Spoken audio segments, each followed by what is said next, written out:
agradecendo a presença do ex-provedor, né?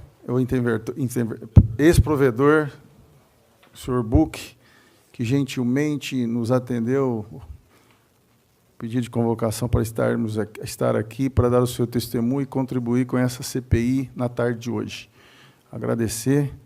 Aí eu deixo aí as considerações para os nossos vereadores, Cipriano. Bom, primeiramente, agradecer a presença do senhor, dizer que o senhor está aqui na condição de testemunha, tá certo?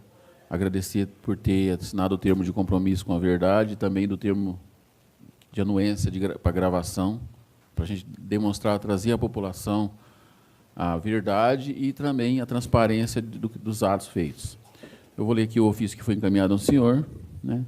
Convocação, Barretos, 14 de março de 2019, senhor Luiz Diniz Buch, na qualidade de presidente da Comissão Parlamentar de Inquérito da Câmara Municipal de Barretos, constituída pelas portarias 4799, de 24 de fevereiro de 2017 e 4814, de 21 de março de 2017, que visa apurar fatos relativos à situação financeira da Santa Casa de Misericórdia de Barretos, período do ano 2000 até 2016, tendo em vista o disposto do parágrafo 3º do artigo 58 da Constituição Federal do Brasil, vem intimar Vossa Senhoria, na qualidade de testemunha, para comparecer perante a comissão no dia, às 15 horas do dia 21 de março de 2019, na sede da Câmara Municipal de Barretos, cito na Rua 16, número 730, Barretos, a fim de prestar informações sobre a Santa Casa de Misericórdia e que encaminhe as informações no prazo de 3 dias úteis, contando do recebimento desse ofício.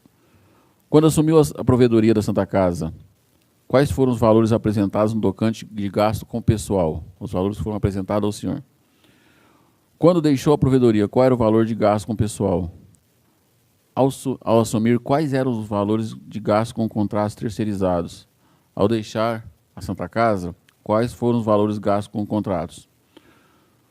Outro sim, informa a Vossa Senhoria que pode comparecer pessoalmente ou fazer-se representar por advogado, que, independentemente do vosso comparecimento, o processo terá continuidade. E caso Vossa Senhoria deixe comparecer, sem motivo justificado, será conduzido coercitivamente no termo do artigo 218 do Código de Processo Penal. Contando com imprescindível presença, subscrevo Carlos Henrique dos Santos. É a convocação que há, agradecendo a presença do senhor. Consideração, vereador Almir. Boa tarde, Buch. Boa tarde. Primeiro, agradecer a sua presença, tá? Que, além de um respeito a nós aqui, integrantes da CPI, também é um respeito à população, à nossa comunidade barretense. Então, no tocante a isso, a sua presença era de fundamental importância. E concluir a fala do Cipriano também, na qual ele disse que você está aqui na condição de testemunha, e também deixar bem claro, tanto para você como para a nossa população que nos assiste e nos ouve, que a CPI ela não julga e nem muito menos condena. Tá? Ela está aqui para investigar, colher depoimentos e documentos. Ok? Muito obrigado. Retorno de novo para o nosso presidente, Carlão do Basquete. Para suas considerações, senhor Buch. Boa tarde. Bom, eu queria dizer que eu recebi essa convocação na última sexta-feira, e na mesma sexta-feira eu estive à Santa Casa para protocolar o pedido. Só que a pessoa responsável do protocolo ela sai às 5 da tarde, eu cheguei, era umas 5h20. Então, eu retornei na segunda-feira e protocolei o pedido. E a resposta somente veio na data de hoje. Só uma questão. Aqui, eu vou tomar a liberdade de ler o ofício encaminhado à Santa Casa. Luiz Carlos Diniz Buch, portador do CPF número tal, residente ao endereço tal, na qualidade de ex-provedor deste nosocômio, no período de 15 de março de 2011 a 31 de maio de 2012, vem, através deste, solicitar informações que seguem. Quando assumiu a provedoria da Santa Casa de Misericórdia de Barretos, quais eram os valores apresentados no tocante ao gasto com pessoal? Ou seja, estou citando para me informarem o gasto com pessoal na data que eu assumi. Quando deixou a provedoria, qual o valor gasto com pessoal? Ou seja, no dia 31 de maio de 2012. Quando assumiu a provedoria, quais eram os valores gastos com contratos? Novamente, com relação à data de 15/3. Ao término da gestão, em 31 de maio de 2012, quais os valores gastos com contratos? Né? Esclarece que as informações acima encontram-se de posse deste hospital e foram solicitadas pela Comissão Parlamentar de Inquérito, uma cópia anexa, estipulando ainda o prazo de 3 dias para envio dessas àquela Câmara Municipal. Eu fiz questão de ler, porque eu menciono aqui a data em que eu assumi o hospital, a data em que eu saí, solicitei informações para essas datas, só que eles não me informaram essas informações. O que eles me passam aqui, me passaram na data de hoje, é um relatório de auditoria fechando o ano de 2011 e 2012. Né? Então, você já deve ter aí, mas é o que me passaram. Não me passaram essas informações na data em que eu assumi, nem na data em que eu saí. As minhas considerações. Eu achei importante fazer essas considerações, e eu vou ser breve, para vocês entenderem um pouquinho do nosso trabalho. Minha diretoria, eu assumimos a Santa Casa de Misericórdia de Barretos no dia 15 de março de 2011. Naquele momento em que assumimos, médicos estavam em greve e cirurgias suspensas devido a atraso de 3 meses no salário da classe médica, além da metade do 13º dos funcionários referente ao ano de 2010, que também não tinham sido pagos, a metade do 13º. Nossa primeira iniciativa já naquele mês foi levantar o montante da dívida do hospital, até então desconhecida e nunca anunciada. Fizemos levantamento junto ao setor de contabilidade de Santa Casa, além de verificarmos os processos judiciais existentes. Em 23 de julho de 2011, isso foi publicado inclusive na imprensa local, mini jornal, jornal de Barretos, inclusive no Diário, anunciamos o valor total da dívida levantada, que foi de R$ 67.658.730. Este valor ele estava dividido, né, entre os processos judiciais, que foram 3 escritórios de advocacia que estavam cuidando dos processos, era o Luiz Francisco de Almeida, o Renato Santana e o escritório do Dr. Melick Gerais. Esses processos nesses 3 escritórios tinham um montante de R$ 16.795.379,83. Isso está na imprensa, foi divulgado nos jornais. O restante da dívida, R$ 50.863.000, eram dívida com fornecedores, honorários médicos, salários, encargos sociais, água, luz, telefone, empréstimos bancários, etc. Então, a primeira coisa que nós fizemos foi fazer o levantamento da dívida. Essa questão de processos judiciais é uma questão relativa, porque elas podem, tanto na discussão, virem a baixar como aumentar. Em junho de 2011, foi contratada uma empresa especializada para realizar auditoria nas contas da Santa Casa. Nós contratamos. Ao custo de R$ 30.000 ficou essa auditoria, parcelada em 4 parcelas de R$ 7.500. Isso foi em junho. Em novembro, nós tivemos o resultado da auditoria, e nós apresentamos esse resultado para a mesa diretora e o conselho da Santa Casa, em novembro de 2011. E em dezembro daquele ano, 2011, inclusive isso foi veiculado na imprensa, nós fizemos o protocolo desse resultado de auditoria no Ministério Público junto ao Dr. Aloísio. Desde nossa posse em março daquele ano, até o final da gestão, até o final daquele ano, pagamos em dia os salários dos médicos e funcionários, além de pagarmos aquela metade do 13º que estava em atraso e mais o 13º do ano. Ficamos em dia com os funcionários. E daqueles 3 meses de atraso da classe médica, além de manter em dia os pagamentos, nós também pagamos 1 mês e meio daqueles 3 meses em atraso. E fechamos o ano de 2011 com superávit de R$ 211.213,82. Também foi veiculado na imprensa esse superávit. Então, o término da minha gestão deu-se no dia 31 de maio de 2012. Achei interessante colocar algumas questões que nós procuramos fazer a gestão renegociando contratos e fazer novas negociações. Nós tínhamos uma empresa, a Pongelup, que era a responsável pelo sistema de informática que gerenciava todo o hospital, desde a parte contábil, estoque e a parte financeira. Então, nós renegociamos e fomos diminuindo o valor pago para essa empresa. A empresa Bionexo é uma contratação de um software para aquisição de medicamento. Eu acho que foi uma grande aquisição esse software, porque como é que era feita a licitação dessas compras? Olha, eu preciso aqui de tais medicações. Era ligado, via telefone, nos representantes da região, e feita a cotação. Com essa ferramenta, é lançada no sistema, então nós não ficávamos somente fazendo a cotação na região, mas o produtor, o fornecedor, o fabricante daquele produto, de Santa Catarina, de Minas Gerais, ele também tinha oportunidade, e nós tivemos uma redução só na medicação em 22% de economia com a compra de medicação. Também negociamos o valor do metro cúbico de oxigênio, também fizemos negociação e substituição de empresas de órtese e prótese, todas avaliadas e aprovadas pelos órgãos competentes, e mudamos de empresa, uma melhor negociação. Fios cirúrgicos também, substituímos empresas de fios cirúrgicos que fornecia. Uma questão de gestão, medicamentos do centro cirúrgico. Como é que era o procedimento? Um exemplo somente. O anestésico. O anestésico era um anestésico para cada paciente. Só que o anestésico ele consegue fazer a cirurgia de 3, 4 pacientes. Então, o que nós fizemos? Fizemos a gestão. E essa medicação era para 3, 4 pacientes, cirurgias, ele vai servir para 3, 4 pacientes. Anteriormente, não. Ele era utilizado um anestésico para cada paciente. Ou seja, se sobrava, jogava fora. E também fizemos a devolução do prédio que estava alugado na região dos Lagos, onde funcionava o almoxarifado do hospital. Eu queria falar um pouquinho sobre o ProSUS e o Plano Santa Casa Saúde.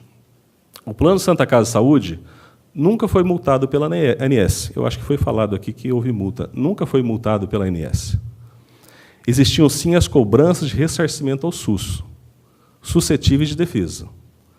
Com a promulgação do ProSUS, através da Lei 12.873, em outubro de 2013, e a adesão da Santa Casa, toda a dívida com o governo federal, encargos sociais de Santa Casa, inclusive ressarcimento ao SUS, ficaram congelados por 15 anos e, se mantidas as pontualidades a partir daquela data, seriam, então, canceladas. A Santa Casa ela fez a adesão ao ProSUS.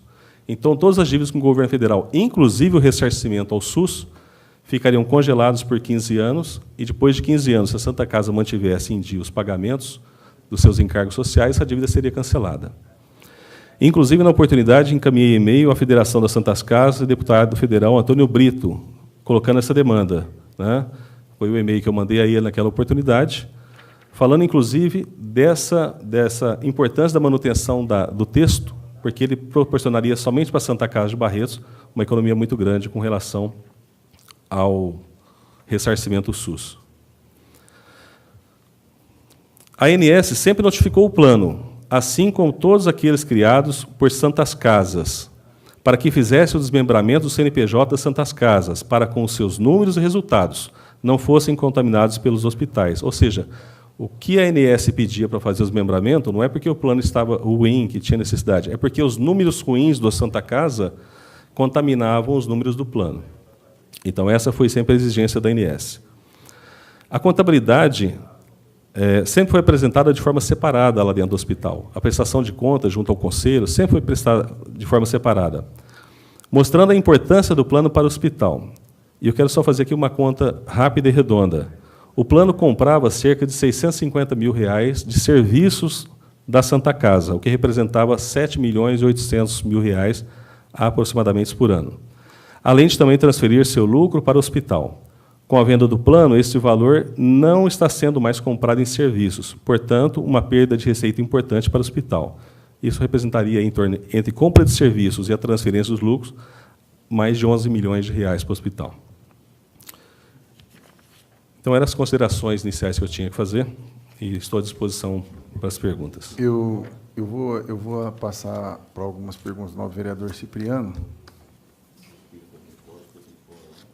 porque ele realmente tem que ter uma outra agenda. Novo vereador Cipriano. Vou primeiro agradecer a presença, novamente. A minha agenda é que eu tenho fórum 16 horas, então eu vou ter que fazer as questões, muitas vezes, talvez, as respostas passem, vai estar gravada, né?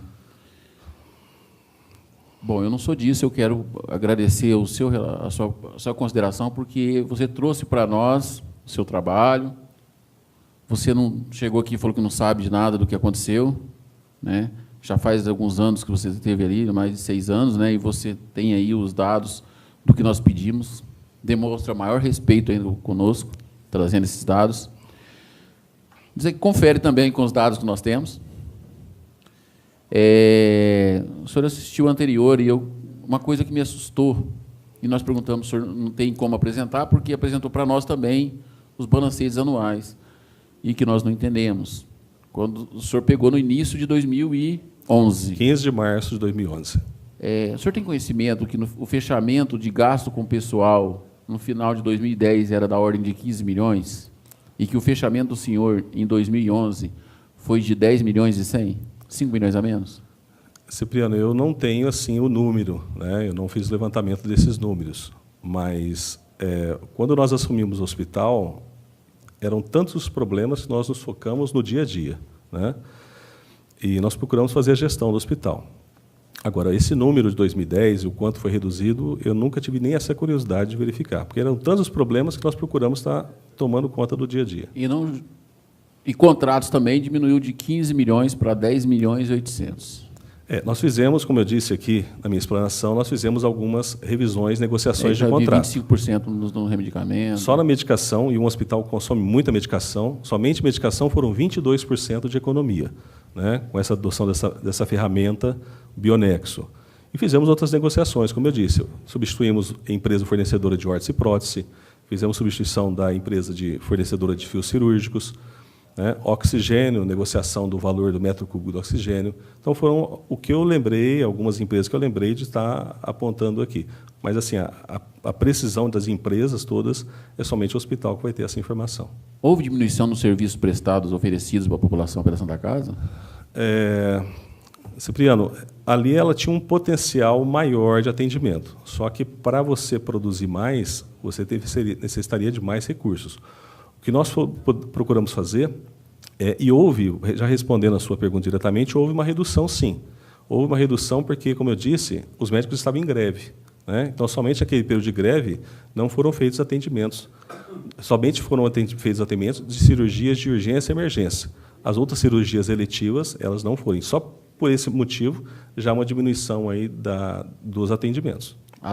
Além dos serviços que o senhor conseguiu trocar e mudar os valores, a economia, algum serviço terceirizado foi cancelado?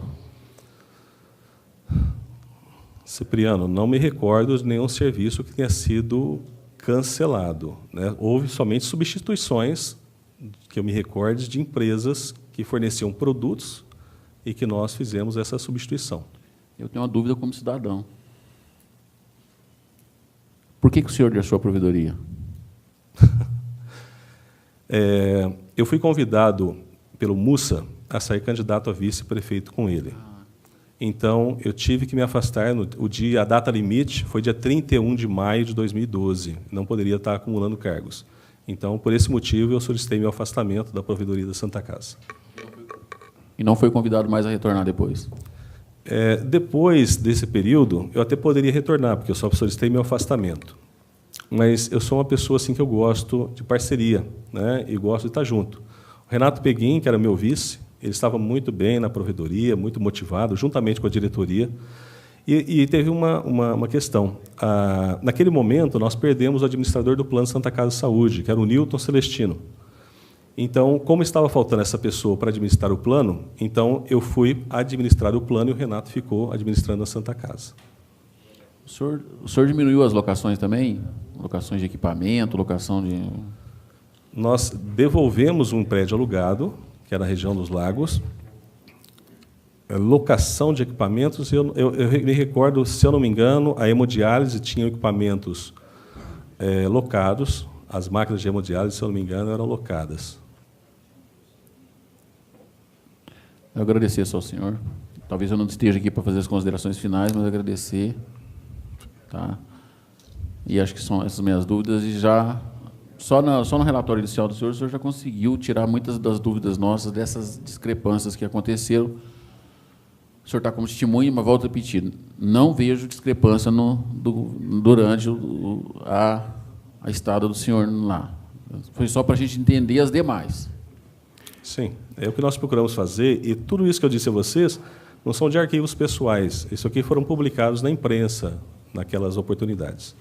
Buck, eu gostaria de fazer algumas perguntas rapidamente, até né? O senhor poderia me dizer qual foi o ano que foi contratada a associação para pagamento dos médicos? Porque antigamente era pago através de nota. Contratava o médico, ele dava uma nota fiscal, pagava-se individual. Depois, segundo as informações, foi contratada uma associação, pagava-se essa entidade e ela repassava o valor aos médicos. Foi na sua administração? O senhor se recorda do ano ou não sabe dizer? Não, não foi na minha administração e eu não tenho conhecimento de quando começou. Quando nós entramos, os pagamentos já eram feitos através do CNPJ. Os médicos tinham as empresas e, às vezes, tinham, por exemplo, grupos, né? Tinha o grupo da área X. Então, esse grupo, né, que assumia aquele serviço, ele encaminhava uma nota para nós, referente ao serviço prestado por aquela área médica dentro do hospital, mas é sempre através do CNPJ. O senhor foi falado aqui referente ao plano de saúde. O senhor, como provedor, pode dizer se... O senhor já disse que a ANS jamais multou a Santa Nunca Casa. multou. Ela só advertia há muitos anos, né? Ela advertia pelo seguinte, Carlão. A questão do CNPJ. Do CNPJ. O resultado negativo do hospital, a dívida, né, os déficits do hospital estavam contaminando os dados do plano. Isso não só com relação à nossa Santa Casa de Saúde, nosso plano, mas no geral. Então, essa sempre foi a exigência da ANS, da segregação do CNPJ. O senhor, como contador que é? O senhor é contador? Não né? sou contador. Não sou contador. Não. Qual a formação do senhor? Sou químico. Química, né? Mas um bom administrador pelos números apresentados. Não sou eu que estou falando, e sim os números dos balanços. O senhor, como provedor que foi, pode dizer, e tocou a Santa Casa e reduziu valores, foi um bom gestor, na minha opinião, e pelos números apresentados aqui nos balanços, né? E também nas auditorias. O senhor pode afirmar ou dizer se era necessário realmente ter vendido o plano Santa Casa Saúde ou ele era possível administrá-lo trocando o CNPJ? A falência da Santa Casa começou com a venda do plano. Né? O que eu mostrei aqui para vocês, nesses números, é que o plano Santa Casa Saúde, quando nós deixamos ele, tinha mais de 33 mil vidas. Essas 33 mil vidas do plano Santa Casa Saúde, os serviços eram comprados da Santa Casa. 650 mil, 600 mil, dependendo do mês. Então, esses serviços comprados da Santa Casa, né, essa era a função do plano, comprar serviços do hospital, para que o hospital tivesse esse recurso. Quando foi vendido o plano, esse recurso deixou para ir para o hospital, para a Santa Casa. A Santa Casa deixou de arrecadar em torno de 650 mil por mês, que dão mais de 7 milhões e 800 por ano, fora o lucro que a Santa Casa tinha. No último ano, né, que foi 2012, fechado, o plano deu um superávit de mais de 3 milhões e 600 mil reais, se eu não me engano, no ano de 2012. Ou seja, além de comprar os serviços da Santa Casa, né, para atender os seus 33 mil usuários, a Santa Casa deixou de, não naquele ano, mas naquele ano, o incremento que a Santa Casa repassou, que o plano repassou para a Santa Casa, foi de 3 milhões e 617 mil reais. Então, o senhor afirma aqui que, que o plano, a venda do plano foi um erro, foi o que decretou a falência da Santa Casa e colocou ela nessa situação toda. O que eu afirmo é o seguinte, o plano ele sempre foi muito importante para a manutenção da Santa Casa. E com a venda do plano, a Santa Casa deixou de ter uma receita aí, pelas contas que eu fiz aqui, mais de 10 milhões, 11 milhões de reais por ano. Então, não deveria ter vendido o plano, na sua opinião? Não, na minha opinião, não. Todos os provedores que acompanhavam esses números, que eles eram apresentados separados, o plano de Santa Casa de Saúde sempre deu lucro, né? Então, não tinha por que vender um plano superavitário. O que antecedeu o senhor aqui, o senhor Eduardo Petrov esteve aqui dizendo essa audiência, né, nobre vereador Almir, que não tinha outra opção a não ser vender o plano devido à exigência da ANS com relação a alguns depósitos de lastros que deveriam estar depositados.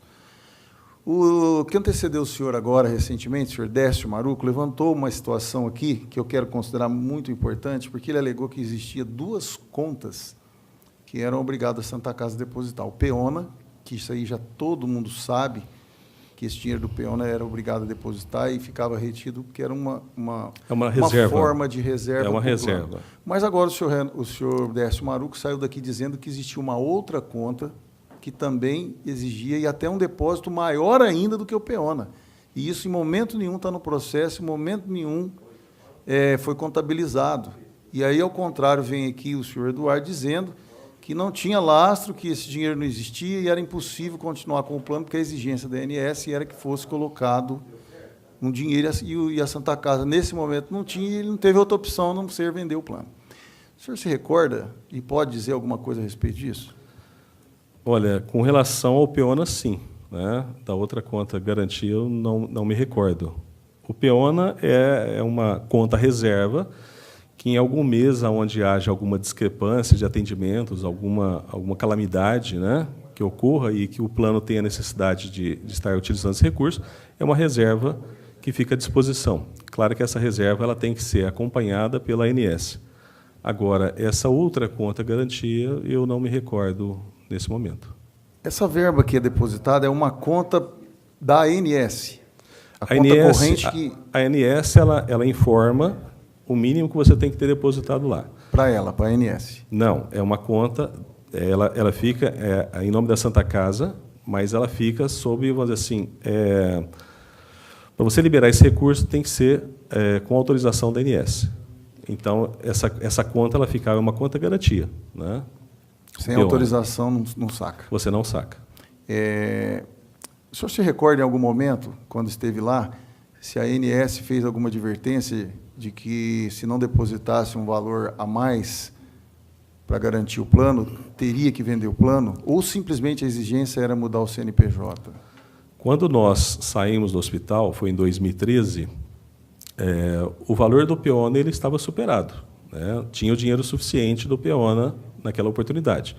Depois daquilo, eu não tenho mais como afirmar. Mas o dinheiro, se eu não me engano, tinha em torno de 2.600.000, 2.700.000 de PEONA. E a exigência era em torno de 2,5 milhões. É o último dado assim, que eu me recordo aproximadamente dos números. Então, o senhor afirma que, naquela oportunidade, o dinheiro era mais do que suficiente para manter o plano? Quando nós saímos, sim. O senhor saiu em 2012? Nós saímos junto, o Renato...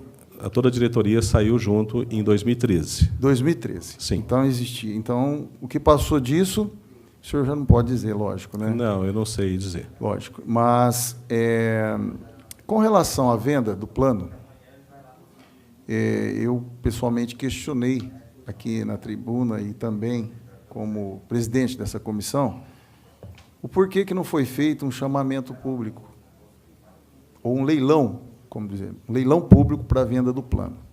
Eu questionei o senhor Eduardo, né, que veio aqui naquela oportunidade como interventor. E eu digo isso porque tem uma lei de responsabilidade de licitações que diz que quando toda prefeitura, quando vende um bem, ela tem que fazer, ou quando contrata uma empresa, ela tem que fazer um chamamento público. E no caso, teria que fazer um leilão público para oferecer o plano. E o senhor Eduardo disse que não fez esse leilão. Eu perguntei e questionei por que ele não fez esse leilão. Ele disse que não fez esse leilão porque achou que não entendeu que não tinha essa necessidade e até porque a ANS não permitia esse tipo de negociação. Né? Eu entendo diferente, eu acho que ela estava sob uma intervenção municipal e por estar com o prefeito, né, com a prefeitura teria que respeitar uma lei federal e fazer o leilão. E também eu perguntei se tinha uma ata, né, de deliberação ou se ele resolveu vender por conta dele mesmo, se foi feita uma reunião. Ele disse que resolveu vender por conta dele mesmo, que não consultou ninguém e vendeu porque entendeu que tinha que vender, porque não tinha. O senhor pode dizer, CPI, se o senhor tem alguma informação a contribuir com referência a isso que foi comentado aqui? Olha, Carlão, eu não tenho conhecimento de como é que foi esse processo. Né? Eu desconheço como é que foi esse processo, como é que foi essa venda. Eu assisti uma parte do depoimento, né? E desconheço. Com relação ao processo, eu também comungo da sua opinião. Eu acho que se fosse fazer, você tinha que estar fazendo um maior chamamento para que você consiga, inclusive, um preço melhor, né? Sendo obrigado ou não sendo obrigado. Eu tenho aqui, vou me recordar um pouquinho, quando eu estive na presidência do Unifeb, quando nós assumimos lá, estava vencendo o período da venda da folha. Naquela época, vendia a folha de pagamento, né, para os bancos. E nós fizemos a entrega de protocolos em todas as instituições financeiras, avisando que nós estaríamos fazendo o leilão da folha de pagamento.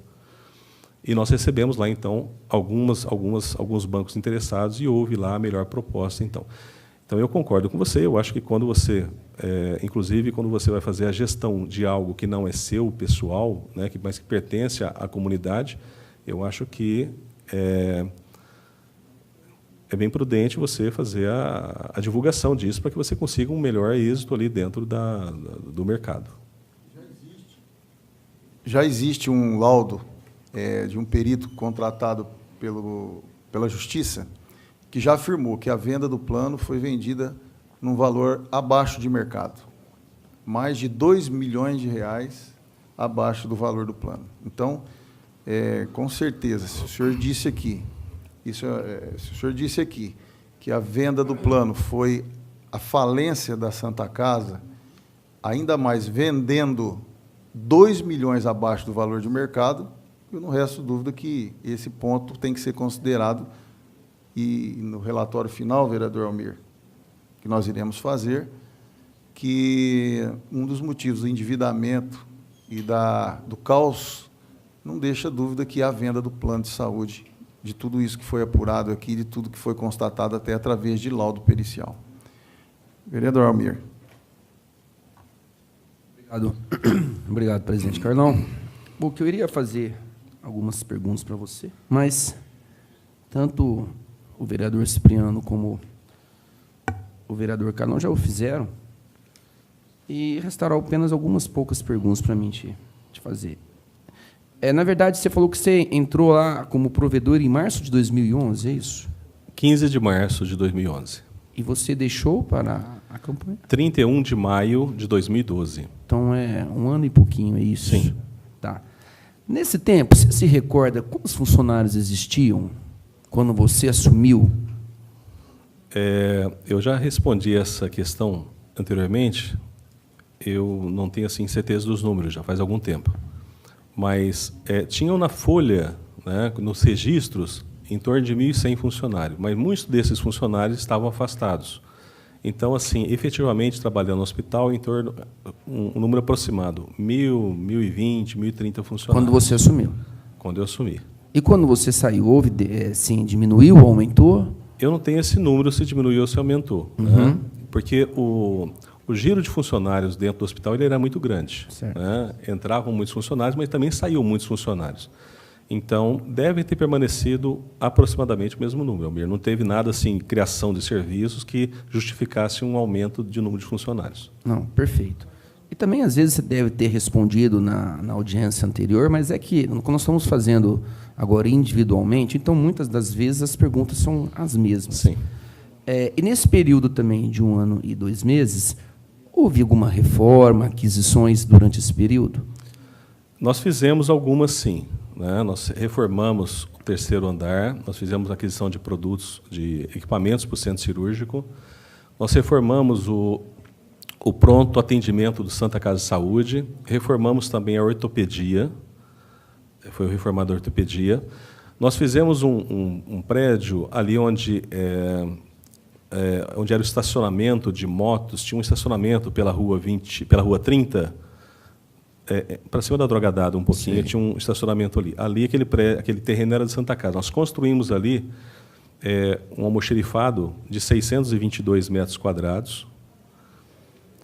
Reformamos também a parte de odontologia, né? Foi feita também a reforma.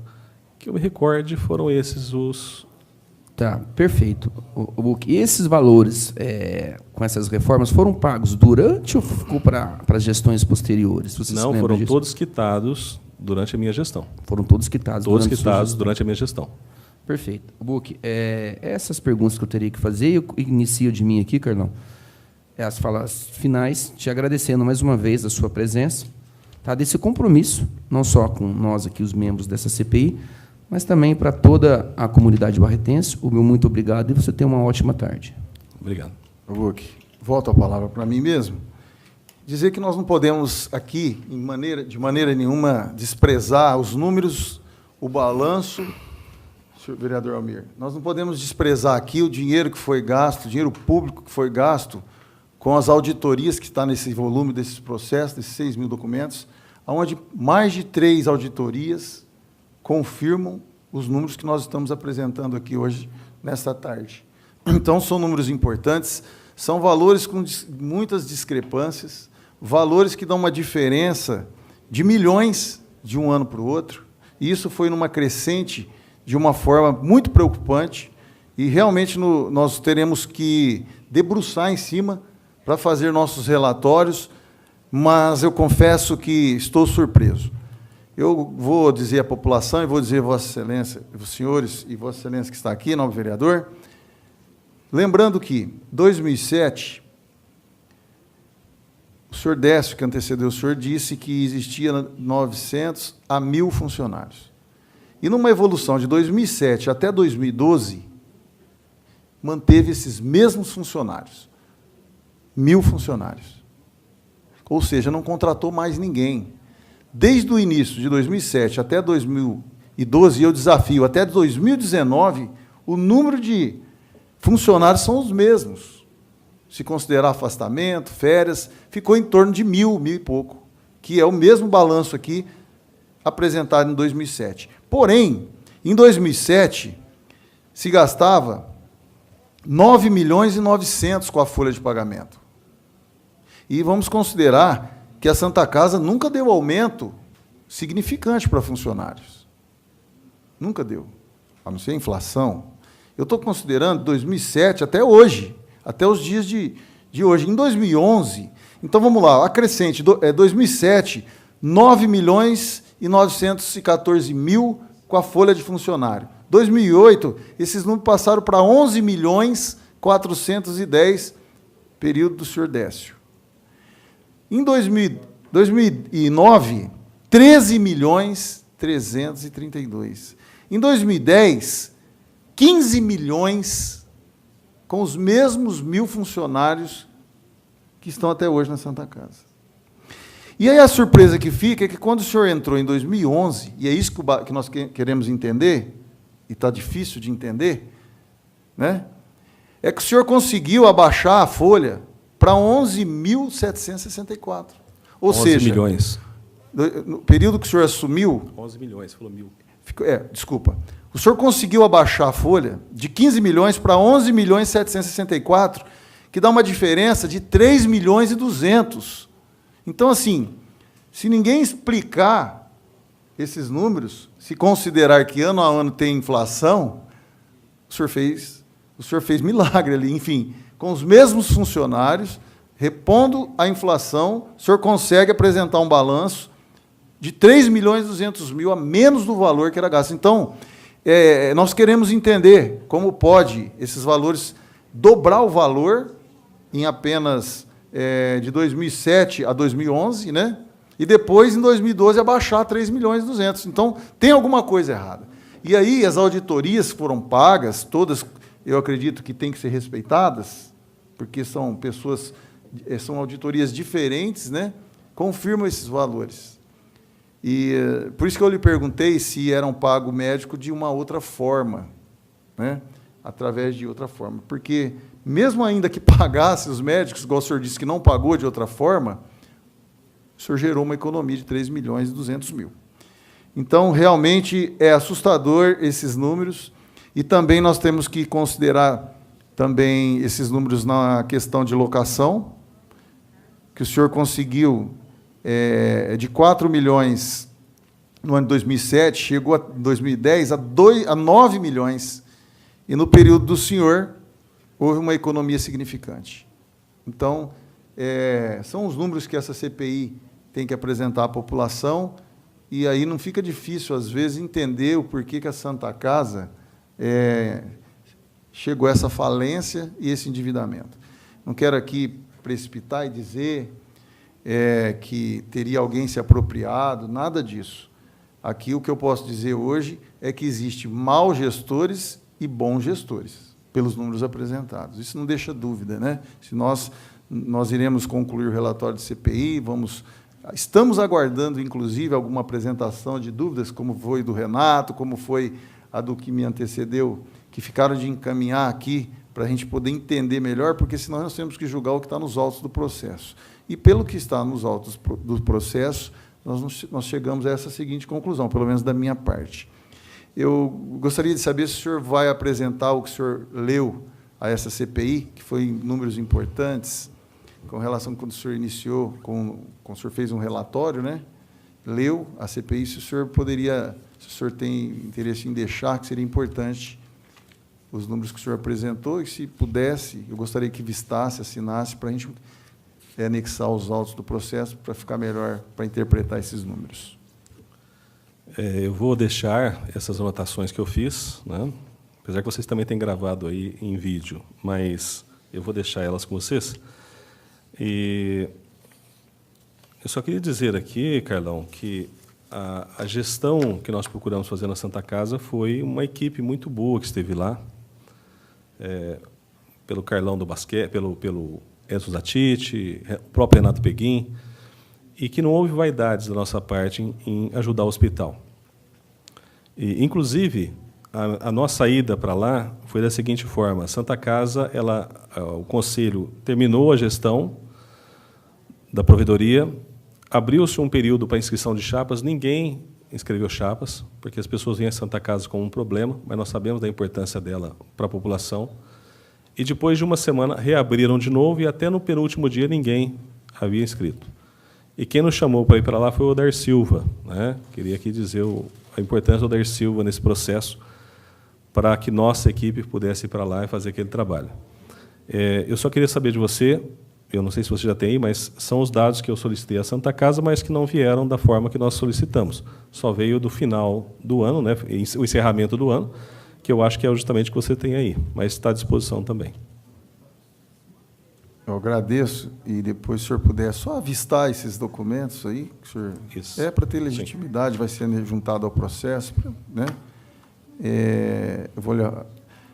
Eu vou agradecer a presença do senhor e dizer que, no mínimo que eu, como cidadão, posso dizer ao senhor que parabenizar pelos números que foram apresentados aqui, pela ótima gestão que o senhor fez. Obrigado. E conseguiu diminuir esses valores, né? Realmente, nós estamos falando de milhões. E a contribuição do senhor ter vindo aqui dizer que o plano, no pensamento acho que de maioria dos barretenses e da população que vendeu o plano, foi um erro, e eu acho que o senhor confirmou isso aqui. Eu também não acredito que o São Francisco iria comprar uma coisa que daria prejuízo. Não. É quase que insano, né, pensar que uma instituição compraria um plano que estaria falido, ao caos, sem recuperação, e fazer 2 investimentos e criar 2 atendimentos, né, que acho que era na 43 e na Avenida 7. Na Avenida 7. Então, assim, você vê que eles investiram além. Então, assim, é insano pensar que o São Francisco comprou uma coisa que dava prejuízo. Então, aqui é brincar com a cara dos vereadores e com a população. A maior perda, Carlão, que o plano proporcionou, deixou de proporcionar para a Santa Casa, não foi nem o lucro que ele tinha no ano, não, mas era a compra dos serviços que ele fazia do hospital. Agradeço mais uma vez a presença do senhor aqui nessa casa, a Casa do Povo, a sua casa. Agradeço a presença das poucas pessoas que vieram. Queria agradecer a presença do pastor André, sempre atuante, que está aqui acompanhando o trabalho da CPI. A todos que nos assistem, e dizer que essa audiência está gravada e está à disposição. Obrigado. Foi transmitida ao vivo pela TV Câmara, e também o seu arquivo vai ficar à disposição no YouTube. E nada mais havendo, eu declaro encerrada a presente sessão dessas oitivas de CPI da Santa Casa. Muito obrigado a todos. Obrigado.